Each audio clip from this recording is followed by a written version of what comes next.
Thank you very much for those kind words of introduction. Thank you for being here. I'm delighted, very pleased to be here at Strand Bookstore, this wonderful and historic bookstore. Andrew Aydin is here, and you're going to introduce Andrew, or just... Okay, okay. My co-author, co-writer. But let me just say a word or two. I didn't grow up in a big city like New York City, or Buffalo, or Chicago, or Detroit, or Philadelphia, or Atlanta, or Washington. I grew up in rural Alabama, about 50 miles from Montgomery, outside of a little place called Troy. My father was a sharecropper, a tenant farmer. But back in 1944, when I was only 4 years old, how many of you remember when you were 4? Now, what happened to the rest of us? Well, back in 1944, when I was only 4 years old, my father had saved $300. And with the $300, he bought 110 acres of land. And on this land, we raised a lot of cotton and corn, peanuts, hogs, cows, and chickens. On the farm, it was my responsibility to take care for the chickens. And I fell in love with raising chickens like no one else could raise chicken. Any of you know anything about raising chicken? Oh, you don't? Don't try to fool me. You know something about raising chicken? I do. I raised them in Selma. In Selma? Oh, yeah. I saw some chicken when I was in and out of Selma. But let's compare notes here. I know some of you probably know something about Kentucky Fried, Church's, Bojangles, some other chicken, but you don't really know anything about raising chicken except for you. When the setting here was set, you have to take the fresh eggs and mark them with a pencil. That's what we did.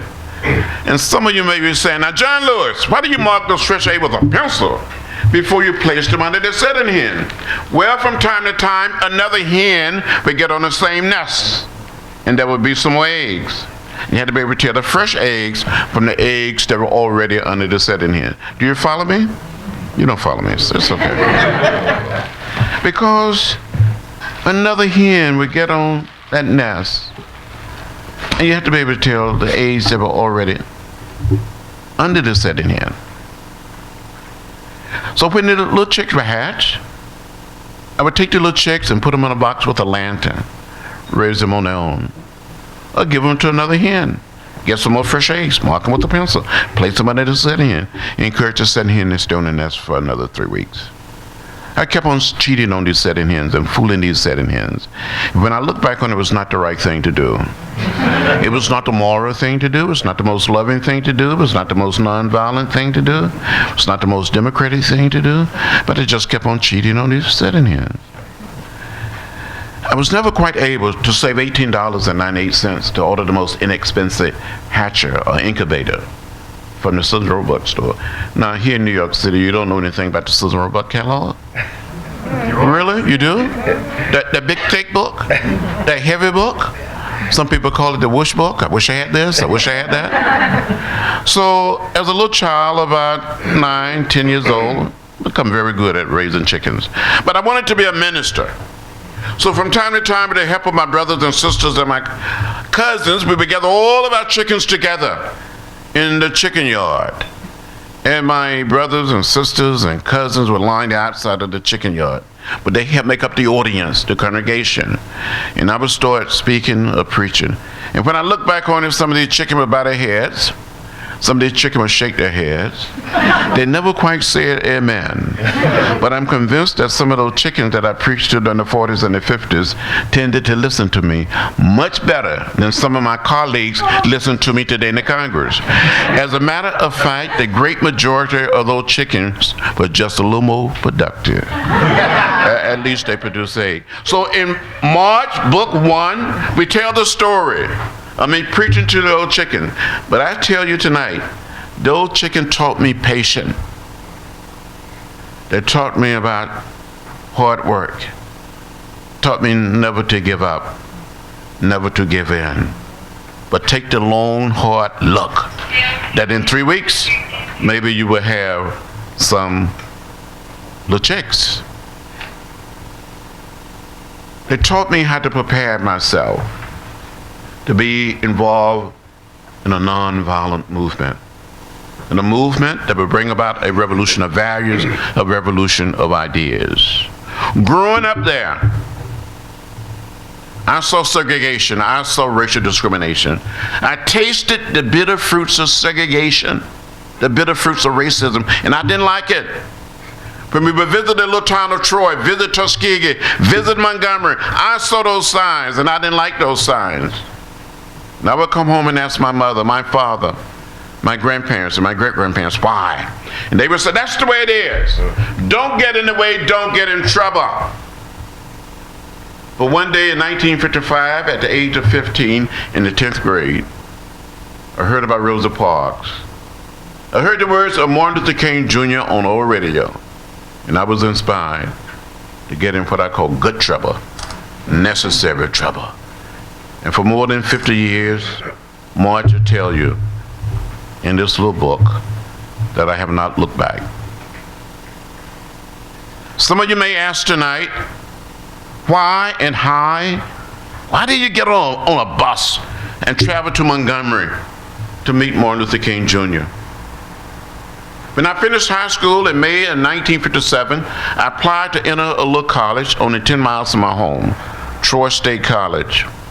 Submitted my high school transcript, my application.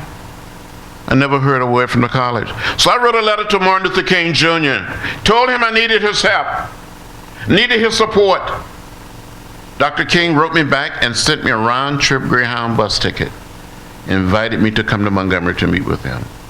In the meantime, I had been accepted at a little college in Nashville, Tennessee. So in September 1957, an uncle of mine gave me a $100 bill, more money than I ever had. Gave me a Foot Locker, one of these big upright trunks that you can bring together. You know anything about those trunks? You had drawers that you could put things in? Hangers. And you had the thing that you could hang your clothes on?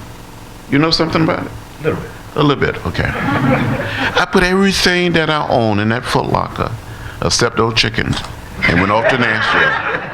And after being in Nashville for about 3 weeks, I told one of my teachers that I'd been in contact with Martin Luther King Jr. This teacher knew Dr. King. They both had studied at Morehouse College together in Atlanta. So he informed Dr. King that I was in school in Nashville. Dr. Martin Luther King Jr. got back in touch and suggested when I went home for spring break to come and see him. On a Saturday morning in March of 1958, my father drove me to the Greyhound bus station. I boarded the bus, traveled to Montgomery, and a young lawyer by the name of Fred Gray, the lawyer for Rosa Parks, Dr. King, and the Montgomery movement, became our lawyer during the sit-ins, the Freedom Ride, and the march from Selma to Montgomery, met me, and drove me to the First Baptist Church in downtown Montgomery, and ushered me into the pastor's study of the office of the church. And I saw Dr. Martin Luther King Jr. and Reverend Ralph Abernathy standing behind a desk. I was so scared. I didn't know what to say or what to do. And Dr. King said, "Are you John Lewis? Are you the boy from Troy?" And I said, "Dr. King, I am John Robert Lewis." I went back home to tell my mother about the discussion I had with Dr. King. I talked to my father about the discussion. They were so afraid. They thought our home would be bombed, that home could be burned, that we could lose the land. And so I continued to study in Nashville. And it was in Nashville that a group of us had students from Vanderbilt University, Peabody College, Fisk University, American Baptist College, Meharry Medical College, Tennessee State University, started studying the way of peace, the way of love, the way of nonviolence. We started studying what Gandhi attempted to do in South Africa, what he accomplished in India. We studied the great religions of the world. We studied Thoreau and civil disobedience. And then we had what we call test sit-ins. Group of black and white college students and some high school students. We had what we call role-playing, social drama, preparing ourselves. And we would be sitting there in an orderly, peaceful, non-violent fashion, waiting to be served. And someone would come up and spit on us, or put a lighted cigarette out in our hair, or down our backs, pour hot water, hot coffee, beat us. And we kept sitting in. Students were sitting in Greensboro, North Carolina. And the sit-in spread all across the South like wildfire. There was sympathy demonstration here in New York City at Woolworth stores. In Nashville, many of us accepted the way of peace, the way of love, the way of nonviolence as a way of life, as a way of living. So in March, Book 1, you will see us sitting, waiting to be served, being arrested, going to jail. The first time I got arrested was on February the 27th, 1960. Never been arrested, never been in jail, never met a police officer before. But the day I was arrested, I felt free. I felt like I had crossed over. I've been told don't get in trouble, but I got in good trouble, necessary trouble. So for more than 50 years, March will tell you that this guy got in a lot of trouble to help change America, to help redeem the soul of America, to help move us closer to the beloved community.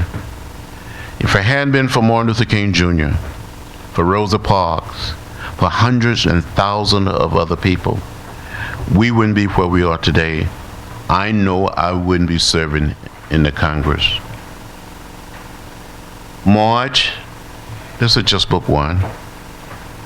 But Book 2 would be there, and then there would be Book 3, to tell us what was it like speaking at the March on Washington on August 28, 1963. I was the youngest speaker, 23 years old, had all of my hair and a few pounds lighter. And out of the 10 people that spoke that day, 50 years later, I'm the only one still standing. So I come here tonight to say I feel more than lucky, but very blessed to have someone like Andrew Aydin, this young man who can tell the story, how March came about, and how we're going to finish the task of doing Book 2 and Book 3. So thank you for being here. And Andrew.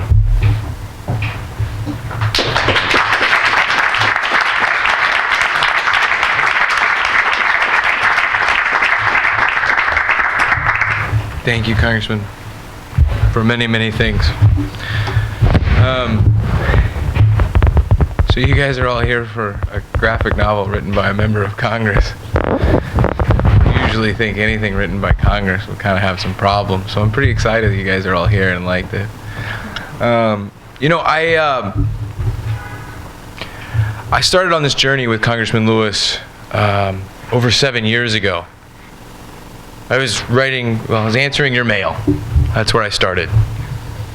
And if you told me 7 years later I'd be in the rare books room of the Strand talking about a book we wrote together, I would have said you're crazy. But you know, there's many times along this journey that those sort of parallels have come up. It started really in 2008. I was working as a congressman's press secretary on his campaign. And it was getting down to the end of the campaign, and people were talking about what they were going to do after. And most people said, you know, I'm going to go see my parents. I'm going to go on vacation. I forthrightly admitted that I was going to a comic book convention, which in politics gets you some stares, some laughs, some cheers. I don't know. It's not common, right? How many of you guys have actually been to a comic book convention?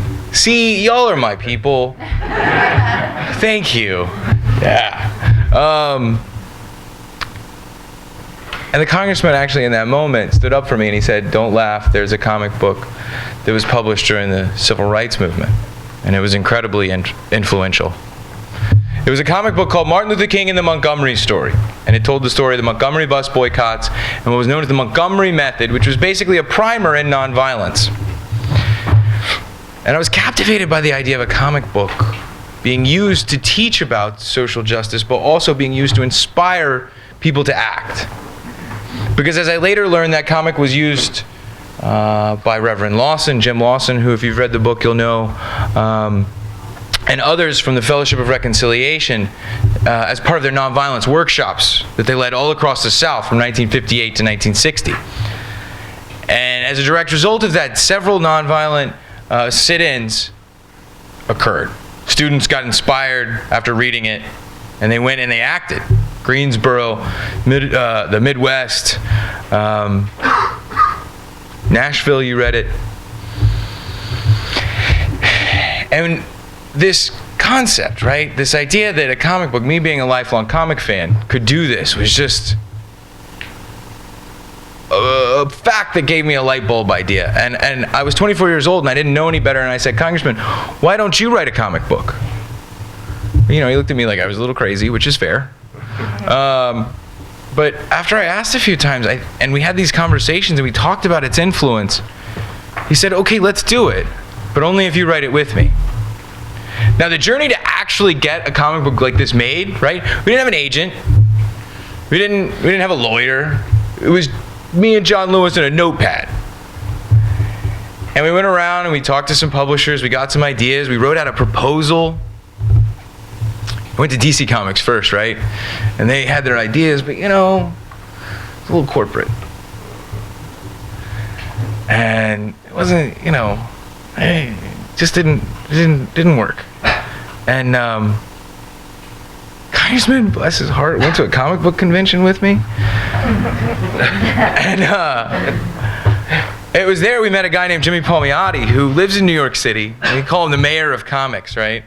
And Jimmy comes up to the congressman while we're sitting there having lunch at the Hyatt in downtown Atlanta, something called Dragon Con, right? Congressman's looking at these costumes, wondering what the heck's going on. And I'm like, no, these people are cool, don't worry. And Jimmy comes up and he goes, oh my God, you're John Lewis. You're a real celebrity, right? Can I get a picture with you?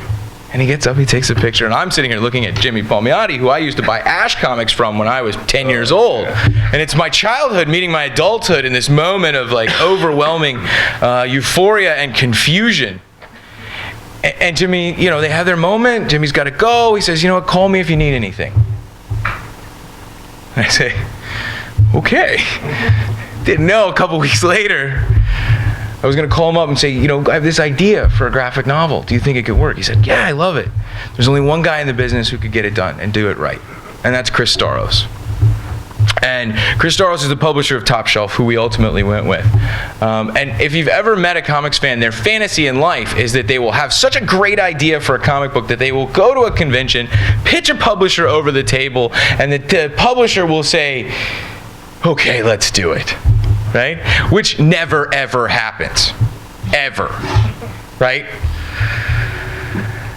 So I sent an email to Chris saying, referred by Jimmy Palmiotti, like it made me official. And Chris emailed back, you know, that's a good idea. Let's talk about it. When can we meet? I said, well, I don't know. Where are you going to be? He said, well, I'm going to be in New York next weekend. It's MoCA Fest with the Museum of Comic and Cartoon Art, which is usually every April. So why don't you come up? I'd like to meet you. We'll talk about it. We'll see. You know, it might be too expensive. You've never written anything. What do I know about you? Come up. And so I did. And I got on the train. Well, actually, it was the bus. Who am I kidding? I couldn't afford the train. And I came up and I stayed at a friend's house, and I got all dressed up, trying to look professional, but not too professional because it's comics, right? You don't want to look like a square. And I went down to the festival, and there I am, and I'm sitting there, and I had loved this graphic novel called Box Office Poison, which was by a guy named Alex Robinson, and he's sitting there at the front of the booth, right? And I go up to him, and I talk to him, and he's like, what are you doing here, man? Why are you here? And I tell him, and he's like, oh yeah, talk to Chris. So I talk to Chris, I pitch the idea. Chris has this dramatic pause. And he says, I like it. I do want to do it. But I've never seen you write a thing in your life. So I want you to go back home, write as much as you can, send it to me by the end of June, and we'll talk and we'll see. And, you know, so I go back to my friend's house. And, this is when you know you have real friends. Because I go back and I'm like, all right, let's celebrate. And he goes, no, sit down and write. You have a deadline. What are you doing? This is not time to celebrate. You don't have a contract. Anyway, my buddy's right back there, and I sat out on his couch, and he sat with me until 4 in the morning that night. And the first 10 pages of this book are the first 10 pages I wrote that night. And I took the script to the congressman. We tweaked it a little bit. We got the dialogue just right. That scene on the Edmund Pettus Bridge, right? I've heard the story from the congressman 100 times, and every time it gets me right there, right? The idea of being able to swim as this metaphor for the ocean that they are about to jump into, the sea of blue at the bottom of the bridge. And so we started writing. Put together about 60 pages, sent it to Chris. Chris waits a good month, calls me back, and leaves me on the phone while he sort of pauses and hems and haws before he says, yes, we're going to do it. And that's how it came about. But at the same time this was going on, I was going to grad school at night, which is not the smartest thing to do if you're about to write a major thing and you're working on a congressional staff. But what are you going to do? That's what you have to do. You go to school at night. That's what you do. And the idea of Martin Luther King and the Montgomery stayed in my head. And so I pitched the professors at Georgetown University on writing a graduate thesis on a comic book. And again, I got the looks, right? The little crazy looks of like, what are you trying to do here, kid? And that's okay. Because they gave in and they said, you know what? Go ahead, give it a shot. And the history we uncovered was that Martin Luther King actually helped edit a comic book. That comic book was one that he sat and looked over the script, wrote out his edits just after Martin III was born, and sent a letter to Alfred Hassler, who was the director of publications for the Fellowship of Reconciliation, offering his changes, his corrections, so that it was the most historically accurate it could be. And then that comic book that was endorsed by Dr. King, celebrated by A. Philip Randolph, assisted by Will Campbell, and written by Alfred Hassler and Benton Resnick, went on to inspire protests throughout the American South. But it didn't end there. That comic, that same one, ended up in South Africa, where a man by the name of Jerome Nkosi, who was a Christian missionary, used it across the country to rally anti-apartheid support and integration and reconciliation. And so they banned the comic book in South Africa. So what do? They translate it into Spanish. Comes out of Uruguay. They use it in Latin America. It finds its way all the way up to Southern California, where the workers' rights movement, which was participated in, I might add, by Cesar Chavez, who John Lewis campaigned with, on the south side of LA in 1968. It all comes together, see? And it didn't end there, right?